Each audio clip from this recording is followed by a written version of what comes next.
you have staked out so many areas. You've done so much great work, but you've also been, once you're in a Star Wars film, you're part of that whole lore. Do you have Star Wars fans coming up to you all the time?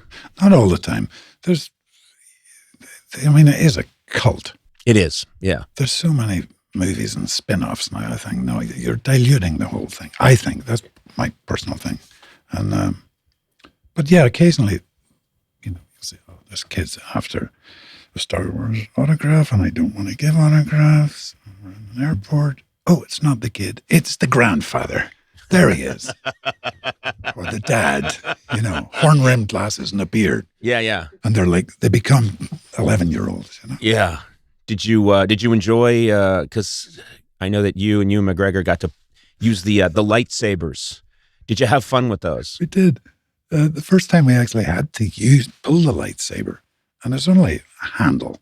Right, there's a handle, and they add the effect later. Yeah, and maybe a little bit of aluminum tube with green tape. Mine was green because I'm Irish Jedi. And Ewan's was red or something. Yeah. So the first time we got to pull them to start a little fight, we both automatically went, and action.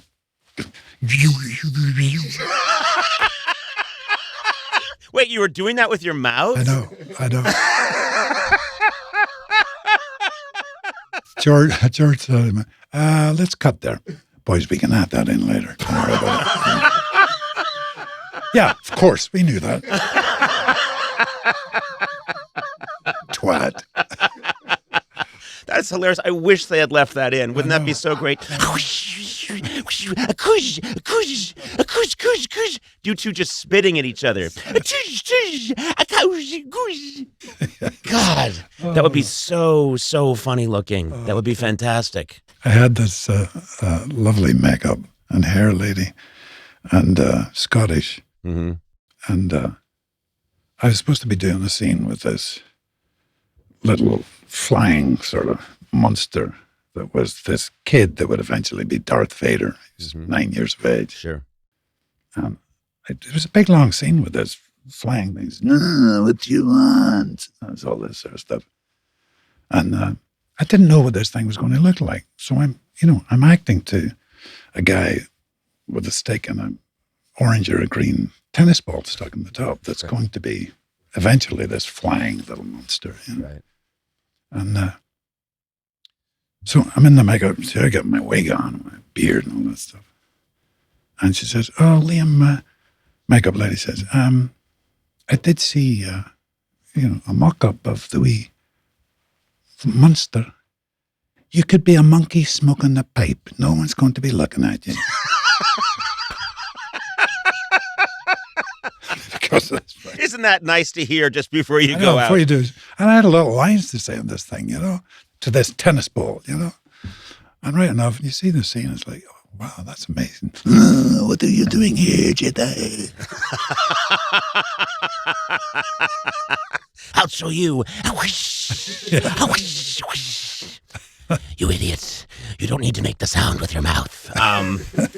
It's, it's incredible to me that you've, had a very distinguished career. You've done a lot of great work. You're a terrific actor. And then this is the way it goes. Eventually in this business, you are acting to a green tennis ball. Yeah. And because that's more and more, that's what the work is. And it's just, I don't know about you, but there are so many times, particularly in my profession, my career, my weird corner of it, where I find myself doing these things over the many years, and I think, I step outside my body and go, what the hell are you doing? You're a complete fool. What is it? You're a total ass. But I think we're in show business ultimately. Yeah, sure. So even something as important and popular as a Star Wars film, you're there, and there's a tennis ball. Yeah. And there must be some part of you that steps outside of you and I did theater. I know. I know. Yeah, there's that. But what you've done, Conan, to me, that would be a nightmare for me. Getting up as Conan O'Brien or Liam Neeson in front of an audience and having to entertain them. That's a nightmare. the thought of it, I'm not a comedian, right? Like that. I mean, you are. You've done this stuff. It's like, fuck, how did they do that? Well, the trick is sometimes it's not good. That's what I've always said. Yeah. The trick is you go out and you try, but I don't know. I know that I love it. I love being in front of people, and I really enjoy it, but I get very intense before I go out and do it. Right. And I was telling you just before I went on, just last night, I did something with Paul McCartney, about 800 people, I think, in the crowd, and had the time of my life out there on stage, but beforehand, waiting backstage, standing next to that guy. Yeah. And I had to go out first and get the crowd going and then bring him out. Right. Things get very focused in my brain. And I still, after all these years, I get kind of intense because I think you have to get that way before you go out. Yeah. If you just breeze on out there, it's not going to be any good. Yeah. I remember, just apropos of what we're talking about, I remember doing a play, a Brian Friel play, a new play then. It was called Aristocrats in the Belfast Theatre Festival. I'm talking 1978, something like that. And I had taken over the part from a wonderful Irish actor called Stephen Ray. Oh, yeah. And I had learned the part in 2 weeks. And it was a main part, you know. We played it in Dublin for 2 weeks. Then we had a week off while the company moved up to Belfast as part of this festival. And on the opening night of the play Aristocrats, which I had already played for 2 weeks, Brian Friel's in the audience, the director's in the audience, various Northern Ireland dignitaries. Mm-hmm. And I have a kind of drunken spiel to say in the second act. And I dried for your audience. I forgot my words. And you could have heard a pin drop. And I remember seeing at the end of the passageway, the exit sign. And I thought, if I jump off the stage now, I can be out of this horrible feeling in maybe 6 seconds, and all this is over. I didn't, but it felt like an hour had passed, and I was still there looking at this exit sign, and the audience looking at me. I was supposed to be drunk, the character was, so I kind of staggered off stage, and the script girl,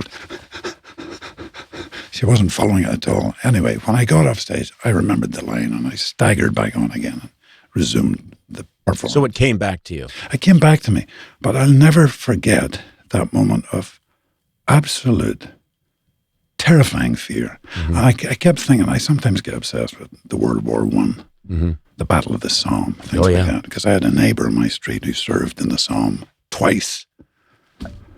And the things he must have seen. I remember thinking those soldiers, before they got over the trenches, must have been feeling something similar to that. It was almost like a near-death experience for me. I'll never forget it. It's funny. Have you ever figured out what happened in that moment? Why, because you knew it. You obviously knew it. Was there something in that moment? Was there a reason? Was it because everyone was in the audience? Because I find sometimes I don't like to know. Yeah. If someone important's in the crowd, sure, I don't want to know. Yeah. I'd rather not know because that gets in my head. And I used to find it difficult, even when family would come and they would say like, "Oh, my dad's here and he's going to sit in the crowd." That would make it more difficult for me, which shouldn't make a difference at all. No, I know. But it would make it more difficult, even though it's a TV show, it's going out to millions of homes. That's who's really seeing it, this audience, but I couldn't get past that. Yeah. I think it is. It's partly knowing there's various people out there that you respect, And I just dropped conversation. I think I felt too confident. I had taken over the part in 2 weeks, which was fast to learn for me. Yeah, very fast, yeah. And I think it just caught up with me. That's what it was. I think it's refreshing. I love it when people, especially people of your caliber, say, "I'm scared," and I still get scared. I find that to be, it's one of the things I like most about doing the podcast and having these conversations is I think it's good for people to hear that Liam Neeson still has moments, and we all do. We all do. We have these moments where we think, I don't know that I can do this. Oh yeah, I still get them. Not that fear, but if I'm shooting a film and where there's a break and they're doing a lighting setup or something, right? And I'll look at the lines or whatever and think, how do I do this? Yeah. And I always say to myself, I think it was Robert Mitchum I saw him in some interview years ago. Says you walk in the room, you plant your feet, speak the truth. Or walk in the room, hit the marks, say the lines. What's the problem? Yeah. Something like that, I something as simple as that will kind of get me back again. It worked for Robert Mitchum, yeah, I'll say that. And Jimmy Cagney. Cagney used to say that too. No stress, no strain. Walk in the room, plant your feet, speak the truth. That was his thing, yeah. Well, Jimmy Cagney, he was, I grew up, it's odd, but I think just because, I grew up, I came of age in the 1970s, so you'd think I'd be watching all this sophisticated stuff, but no, I watched Channel 38 or Channel 56 because they showed reruns and what did they show? They showed old movies. So I grew up on Jimmy Cagney, and I thought that was show business. Jimmy Cagney and Yankee Doodle Dandy, Angels with Dirty Faces, Public Enemy. I just thought that's what those were the movies I watched. Sure. And me too. Yeah, and I thought that's what it is. And of course, I wasn't watching Mean Streets. I didn't have access to those. They weren't showing those early Scorsese films. Yeah. That's what I should have been watching, but that's what that was my education, was the 1930s and 40s, Warner Brothers. Yeah, me too. And we got a TV. I was in my teens, I think, when we got a TV, black and white, But I always remember every Sunday there was always a movie on, 2:00 in the afternoon. And it always seemed to be someone in a Mac with a trilby hat, pouring with rain. Yeah, film noir. Raymond Chandler, Alan Ladd or Mitchum or something like that, So I feel I kind of grew up with those guys.